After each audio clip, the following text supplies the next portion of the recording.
La plupart de nos États en Afrique bénéficient de l'aide au développement, mais l'aide au développement est en train d'être réduite au fil du temps. Deuxièmement, l'aide au développement ne peut pas être la source de financement des projets phares de l'État. Il faut absolument qu'on commence à réfléchir sur les financements domestiques de ces questions qui sont capitales pour les États. L'amélioration de la fiscalité sera, à l'avenir, une priorité clé. Nous devons nous assurer que les pays disposent de bons outils et des compétences pour mobiliser les recettes nécessaires au financement du développement.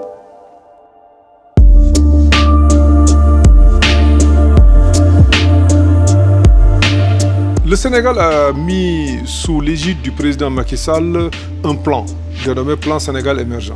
Maintenant, le Sénégal étant un pays où la population jeune est majoritaire, effectivement, aujourd'hui, les défis que nous avons sont les défis de tout pays en voie de développement, c'est-à-dire d'avoir une croissance forte, inclusive, qui permet de générer le maximum d'emplois, de revenus pour nos concitoyens. En 6 ans, le budget du Sénégal a presque doublé et donc naturellement, les recettes ont également augmenté. Le Sénégal est en train d'aller vers une amélioration des ressources internes. C'est vrai que le Sénégal n'en est pas encore là, mais on est sur la voie.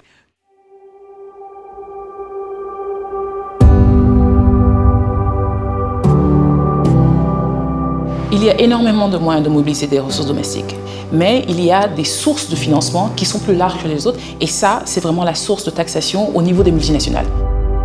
Effective tax administration doesn't normally grab headlines. Yet tax avoidance is a major issue in developing countries, costing hundreds of billions of dollars each year in lost tax revenue. Et lutter contre la fraude fiscale ou contre une optimisation trop agressive de la part de ces multinationales, c'est faire quelque chose de bien pour la solidarité internationale. La France, comme d'autres pays, à travers l'OCDE bien sûr, doit travailler à aider ces pays à mieux lutter contre la fraude fiscale. Lancée en 2015 par l'Organisation de coopération et de développement économique et le Programme des Nations Unies pour le développement, l'initiative Inspecteurs des impôts sans frontières envoie des vérificateurs chevronnés dans les pays en développement. Ils travaillent main dans la main avec les agents locaux du fisc sur des contrôles complexes d'entreprises multinationales. L'objectif ? Accroître les recettes fiscales qui sont essentielles au financement des services publics. 13 programmes ont permis de collecter plus de 400 millions de dollars. Chaque dollar dépensé dans un programme a généré plus de 100 dollars de recettes fiscales additionnelles. Actuellement, 35 programmes sont en cours, dont certains sont menés en partenariat avec des organisations fiscales régionales, comme le Forum sur l'administration fiscale africaine ou le Centre interaméricain des administrations fiscales. 25 programmes sont sur le point d'être lancés. D'ici 2020, 100 programmes sont prévus. By training auditors to detect and tackle tax avoidance by multinational corporations, this program has recouped millions of dollars in additional tax revenue and millions more through the voluntary compliance of companies. C'est un exemple concret de ce que la coopération internationale peut produire en termes d'augmentation des recettes fiscales, de renforcement des compétences et de la confiance parmi les agents locaux. Cela permet aussi d'envoyer un message fort au monde d'affaires. Chacun doit payer sa juste part d'impôts partout où sont menées leurs activités et où ils obtiennent leurs bénéfices. Pour ce qui concerne la collecte des impôts, le Sénégal a connu des bons assez conséquents depuis la grande réforme de 2012. Les recettes sont passées effectivement de 800 milliards en 2013 à 1200 milliards en 2017, ce qui correspond à une évolution relative de 50%. Les multinationales constituent un maillon très important du moins dans le dispositif fiscal.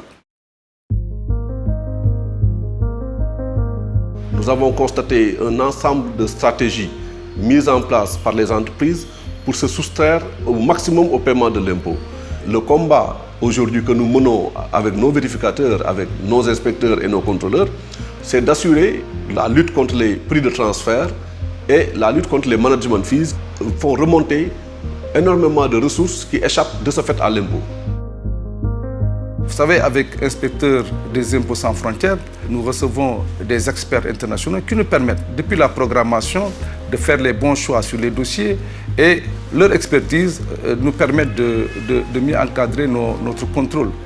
La mission, c'est de partager avec les collègues sénégalais ici mon vécu, mon expérience personnelle et les pratiques professionnelles. On découvre des choses ensemble, notamment des schémas d'optimisation fiscale très agressifs, qui sont des pratiques dommageables pour, on va dire, l'État sénégalais. Tous les pays, en effet, sont confrontés à ces mêmes défis. Simplement, il y a des techniques, pratiques qui peuvent être partagées. Je dois dire qu'avec la découverte du pétrole, le Sénégal se retrouve dans une contexture nouvelle, puisqu'il nous faut un nouveau type d'inspecteur des impôts capable de prendre en charge la fiscalité de ce pétrole et la fiscalité des multinationales. Qui peut imaginer qu'un État puisse durablement s'inscrire sur la voie du développement s'il n'est pas en mesure de mobiliser des ressources intérieures, s'il n'est pas en capacité de mettre en place des contrôles, des vérifications fiscales, notamment vis-à-vis des entreprises multinationales.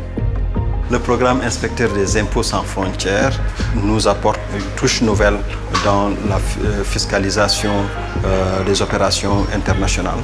En tout cas, nous avons bon espoir que les dossiers actuellement en cours vont avoir des retombées financières immédiates, mais surtout pour le futur, à amener les contribuables à changer de comportement. Et c'est là le plus grand défi.